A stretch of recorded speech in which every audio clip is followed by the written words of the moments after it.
we have the privilege and pleasure of welcoming you all here today.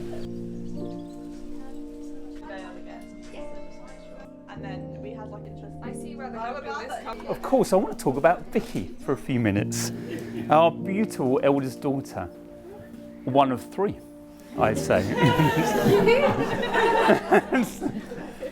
She is hugely thoughtful, caring, tuned into those around her. It's great news for my fantastic dad jokes that no one else finds particularly funny. Vicky loves them.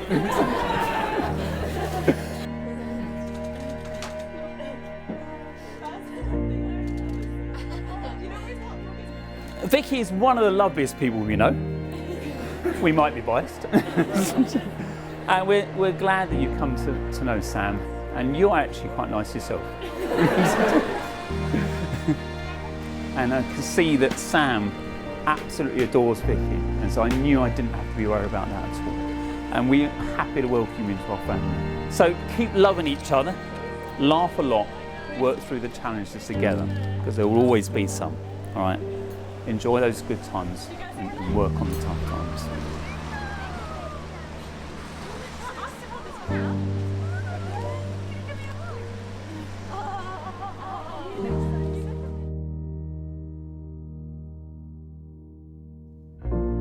Well, ladies and gentlemen, please stand for the entrance of the bride.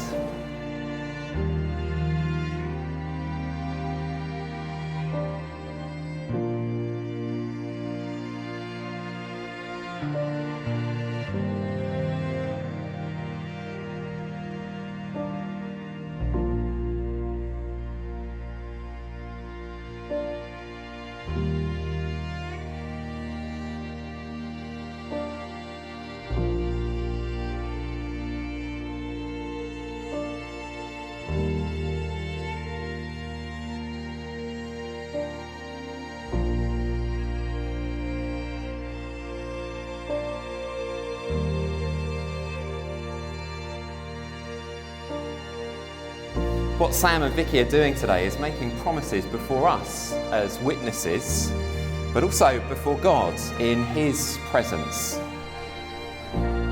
I, Samuel Thomas Bastable, take you, Victoria Kate Hillman, to be my wedded wife, to have and to hold, from this day forwards, better for worse, for richer for poorer, in sickness and in health, to love, cherish and serve, till death us do part, Jesus comes again. According to God's holy law, presence of God, I make this vow. I, Victoria Kate Holman, take you, Samuel Thomas Bastable, be my wedded husband, to have and to hold, from this day forward, for better, for worse, for richer, for poorer, sickness and in health, to love, cherish and serve, till death us do part, or Jesus comes again. According to God's holy law, in the presence of God, I make this vow.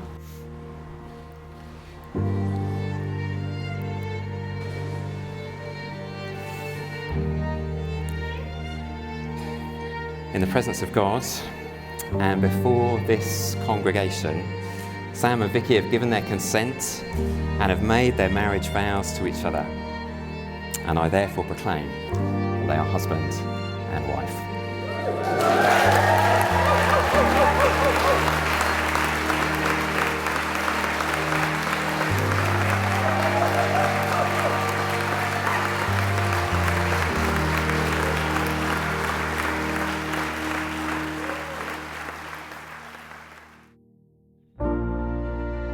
On behalf of my husband and I,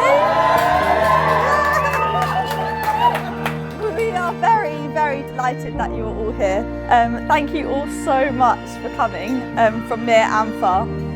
It's really a great privilege, and we are very blessed with wonderful friends and family in our life. It hasn't been the easiest run up to the wedding in some ways. We had a relatively short engagement, lockdowns, family members with COVID, cancelled hen and stag events. But through it all, Sam and I have been so reminded and assured of all of your love for us, and you've all helped us feel very special. So a massive thank you to everyone.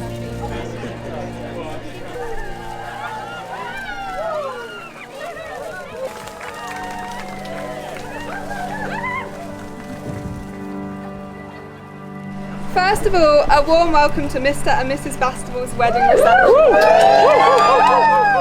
If you are lucky enough to be friends with Vicky, there are a few things you will know.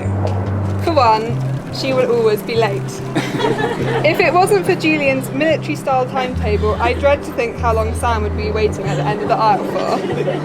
Secondly, she laughs at almost anything and has a fairly low standard for what is actually funny.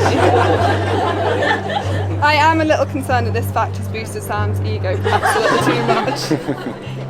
She is a huge people pleaser, which is a great quality to look for in a friend. She can be persuaded to go along with almost anything. However, if you are blessed to know Vicky, you will also know that Vicky is a truly selfless friend, who will be there as a shoulder to cry on or a listening ear when things get rough. Sorry. She shouldn't have asked me to do this. I admire your strength and your faith, how you're willing to call out injustice around you and also gently but honestly tell your friends the truth when needed. I'm over the moon that you have found such a great husband who is actually surprisingly funny. Sam, that's the closest thing to a compliment you'll get from me. In seriousness though, I think you're a great match and I love you both dearly. It is such a joy to be here today to celebrate. Woo! Sam has been a great friend to me for these last 25 years and we have shared much together. Sam has a great sense of humour, which he's definitely inherited from his dad, with just a little bit more self-control. Just a tiny bit more self-control. We have shared many laughs together and we shared a few really hard times too. But I'm really excited to see what God has in store for you and Vicky as you start your new life together. I wanted to start my speech with a long, winding story of embarrassment about where Sam has shamed himself, and I could bring it all out on the table for you, and we could all just laugh and soak up his shame. I've spent weeks writing this speech, and I found that no story exists. Sam is the most sensible person, and arguably the most boring person that I have ever met. And so it makes a very difficult best man speech when you've got literally no stories. And actually, all the stories that I came up with were actually about me shaming myself. And Sam was there to actually just be there and help out. That's the brother I have who steps in and to help me out. When I destroyed the garden, it's Sam who paid to repair the garden. But it's Sam. When I offered to take Mum out for dinner, and I can't actually afford it, it's Sam who pays for that. And when our dad was really circling, and I was scared about being a father without a dad in the world, it was my brother who hugged me through that and made it better, made it okay. And that's why it's so bizarre that I stand here being called the best man, because I'm not actually. But my brother is, and he's more than a brother, actually his best friend, and he has been for a long time. And I want us to say a toast to him, to my brother, my best friend, the geek who became the groom. Cheers.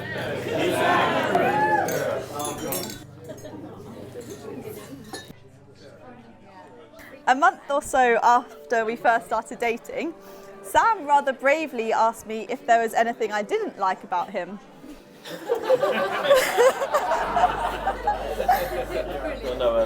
And right in that honeymoon phase, I confidently told him that he was perfect. Of course, I didn't know how much that would feed his ego, or just how wrong I was. Now, don't get me wrong, Sam is a pretty great guy. He's charming, he's an excellent cook, he's funny, and what's left of his hair is pretty great. But as I've come to realise over the last 2 years, he's also not perfect. I never thought I'd meet someone messier and later than everything to I am, or with the delusion not to realise. As much as I love him, you are just a human and has as many faults as me and any of us. Neither of us are perfect, but actually what I love about our relationship has been building the trust to show each other that, and choosing to love each other regardless and because of those things. Sam, you are my best friend. We can talk for hours about everything and anything, and you make me laugh so much, especially when I'm trying not to. You are so strong, consistent, and the solid foundation that I know I can depend on. I do love you very much, and I'm looking forward to spending the rest of my life with you, trying to serve each other and Jesus each day. Vicky, if someone had told us on our first date that we would end up getting married, I honestly don't think I'd have been too surprised. I felt so comfortable and so happy in your company right from the start. You came into my life at a very difficult time, and we have faced some pretty tough testing times throughout the last few years. You are far more resilient than you realise, and you've dealt with health issues over the last 10 years with so much grace and strength, and you've never let it define you. I think the testament to our relationship is that these challenging times have always pushed us together rather than pulled us apart. I love you, Vicky, for your passion and for your energy. I love you for your sensitivity and your kindness, for your complete honesty, which always keeps me grounded. Without it, I probably think I had no thoughts at all.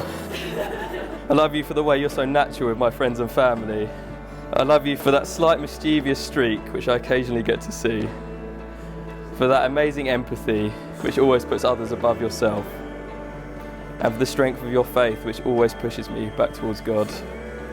I feel so lucky to be with you, and I'm so looking forward to being married and seeing what the future holds.